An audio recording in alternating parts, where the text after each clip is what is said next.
My dear sisters and brothers, the Lord be with you. And with your spirit. A reading from the Holy Gospel according to John. Glory to you, O Lord. Mary Magdalene stayed outside the tomb weeping.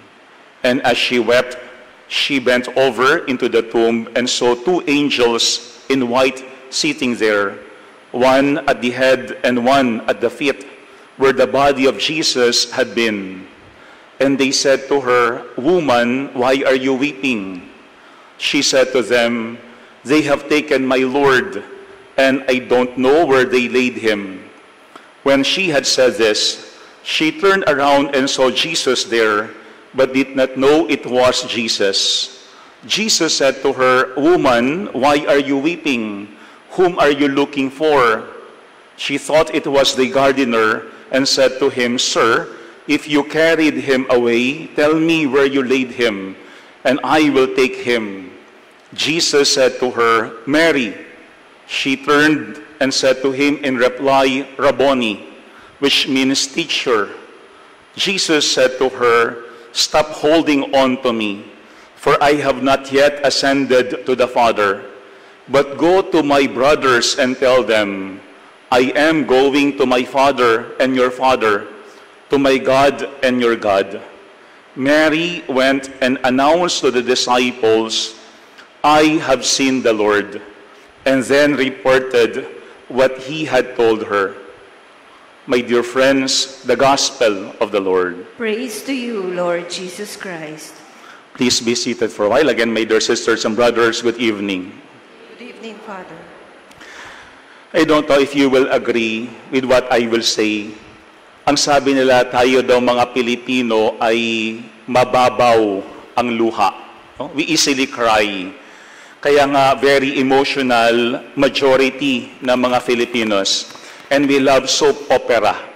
Kaya nga kapag mayroong mga movies, we think na very beautiful ang movie if those movies make us cry. And of course, sa mga recollections or kaya retreat, some people would expect that they would cry. Sasabihin nila ay maganda ang recollection na iyak kami. Maganda yung talk na luha kami. Kaya nga tayong mga Pilipino ay sabi nga malambot yung ating mga puso, kaya tayo ay madaling umiyak. Pero sometimes also, there are people who will also use yung ating soft-heartedness to manipulate us. No? Kaya nga minsan may mga tao nang sabi nga natin, appeal to pity. Kaya nga nagpapaawa yung victim effect. Bakit? Kasi agad-agad dun tayo bumibigay. I think there is nothing wrong with crying. No, walang masama sa pagluha. Even Pope Francis tells us that crying is part of human nature. It purifies also our hearts and our eyes. Pero maganda ding ating tignan that while we are crying, we also have to think. Kailangan tayo din ay nakapag-iisip. Kasi hindi pwedeng puro emosyon lamang. Kailangan ding ating tignan why we are crying. And that is what we have seen today in our gospel. Mary Magdalene was weeping. And we know why she was weeping. Because she went to visit the remains of Jesus in the tomb, but she found that the tomb was empty. Ang gusto lang naman talagang gawin ni Maria Magdalena is to show her love and devotion to Jesus. Pero dahil wala na doon yung labi, yung katawan ni Jesus, paano niya maipapahayag yung kanyang pag-ibig at debosyon kay Jesus? Pero if you notice in our gospel, merong two instances wherein Mary Magdalene had been asked the same question. Parehong katanungan kay Mary Magdalene. And what was the question? "Woman, why are you weeping?" Ang unang nagtanong noon in our gospel were the two angels sitting in the tomb of Jesus. Ang sabi nung two angels to Mary Magdalene, "Woman, why are you weeping?" Pero let us pay attention to her response. Ang sabi niya was this, "They have taken my Lord, and I do not know where they laid him." Yung kanyang ginamit na title for Jesus was, My Lord. Hindi niya sinabi na, they have taken Jesus. Ang sabi niya, they have taken my Lord. I think very symbolical yun, yung title na yun. Why? Because they say that Jesus purified Mary Magdalene from demonic possession. Kaya nga, before Jesus met Mary Magdalene, or before Mary Magdalene met Jesus, she was possessed by evil spirits. Ang sabi nila, 7 evil spirits were possessing Mary Magdalene. Wala siyang control. Kung hindi, these evil spirits were controlling her. Pero nung ito ay pinalaya ni Jesus, everything in her life changed. Kaya nga, that is how she sees Jesus. And that is how she calls Jesus, my Lord. Kasi from that time on, yung kanyang allegiance is on Jesus. Yung kanyang loyalty is on Jesus. Kaya nga, if you will notice, nung merong encounter between Jesus and the evil spirits, anong sabi ng mga evil spirits to Jesus? We know who you are. You are the Son of God. Hindi nila sinabi na, we know who you are. You are our Lord. Kasi kapag sinabi mong, ikaw ang aming Panginoon, ibig sabihin, meron siyang dominion sa iyo. Ibig sabihin, sinasakop ka niya. Ibig sabihin, ikaw ay nasa kanyang ilalim ng kapangyarihan. And that is what we see also in the life of Mary Magdalene. After Jesus purified her from demonic possession, she calls and considers Jesus as her Lord. Ito yung unang ating tignan. Do we also see God as our Lord? When we call God as our Lord, do we really mean it? Ibig sabihin, talaga bang siya ang mayroong control over our lives? Talaga bang siya ang mayroong power over us? Talaga bang yung ating allegiance, yung ating loyalty is on Him? Kasi napakadaling sabihin, Lord, Jesus, you are my Lord. Pero ang tanong, lahat ba talaga sinusuko natin sa Kanya? And in this Mass, that is what we have to pray for. Na lahat ng ating mga worries, lahat ng ating mga anxieties, even our sickness, we lay them before the Lord Jesus. Kasi alam natin that He has the power. He is always in control. Kapag ang tawag ni Maria kay Jesus ay Panginoon, ibig sabihin, siya ay nasa ilalim ng kapangyarihan ni Jesus. Yan ang unang ating tignan.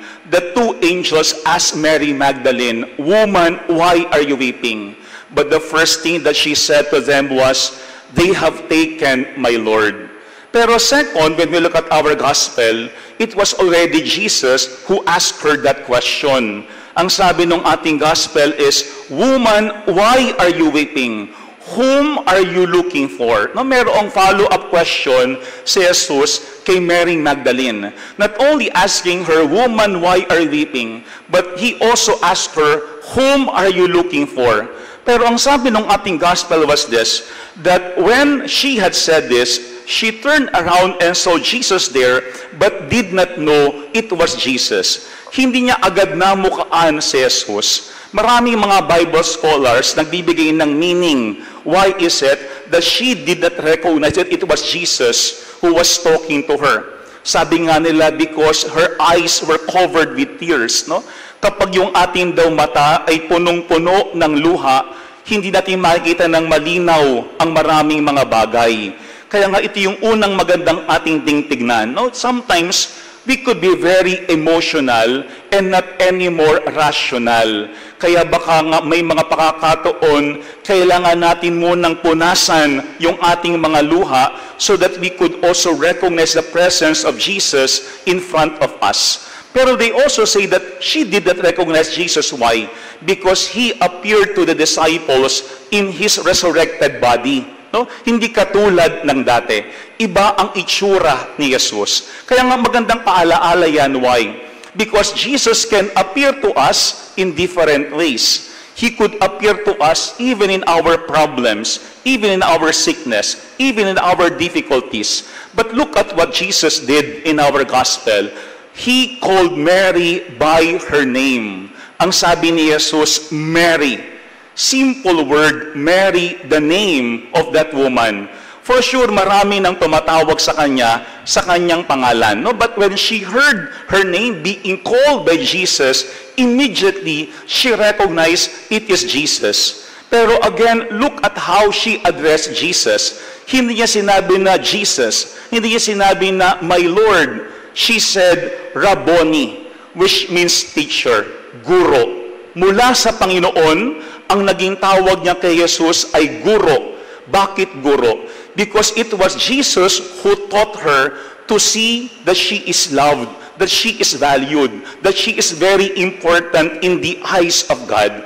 Kung magandang paalaala yan sa atin, no? Kasi si Jesus mismo ang nagtuturo sa atin na makita siya hindi lamang sa ating mga karanasan na napakahirap tanggapin sa ating buhay, but also to see Jesus loving us, to see Jesus also giving us importance, to see Jesus also as the face of the Father who values us, sabi nga natin, sincerely. Kaya nga ito yung pangalawang ating tignan. Like Mary Magdalene, do we also consider Jesus as our teacher?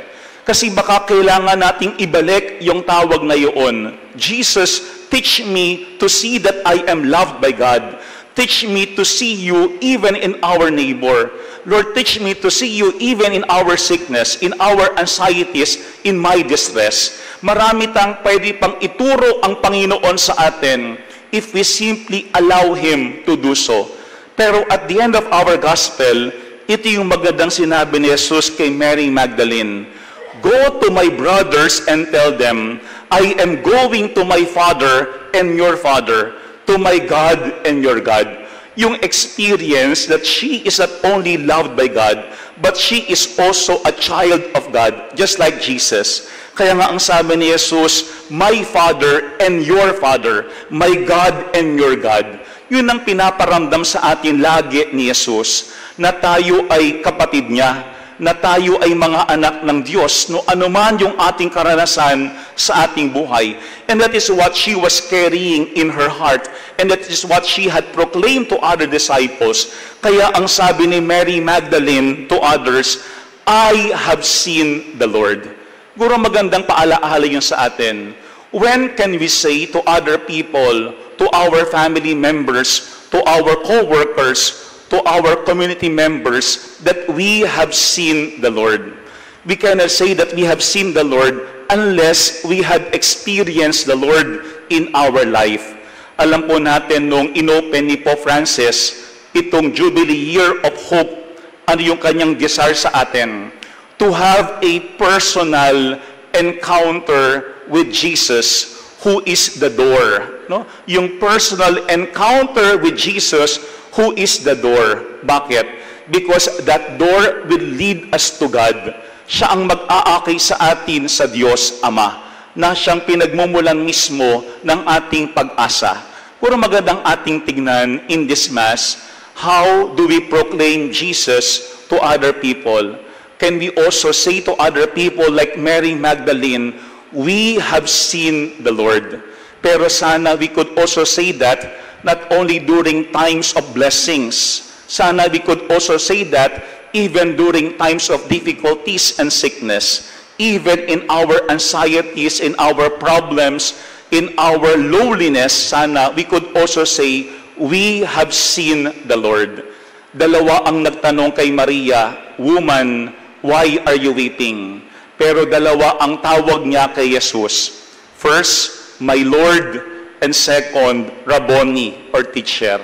Sana lahat tayo, pasakop tayo kay Jesus. Sana lahat tayo, paturo tayo kay Jesus. Para sa isang banda, tulad ni Maria Magdalena, maakay natin ang bawat isa, patungo din kay Jesus. Amen. My dear friends, Jesus can do to us what He did to Mary Magdalene. Jesus can transform our lives. Jesus came not only to wipe away the tears in our eyes, but Jesus came so that we could also see Him even in the cross. Sana lahat tayo, katulad ni Maria Magdalena, may we see Jesus as our Lord and as our teacher.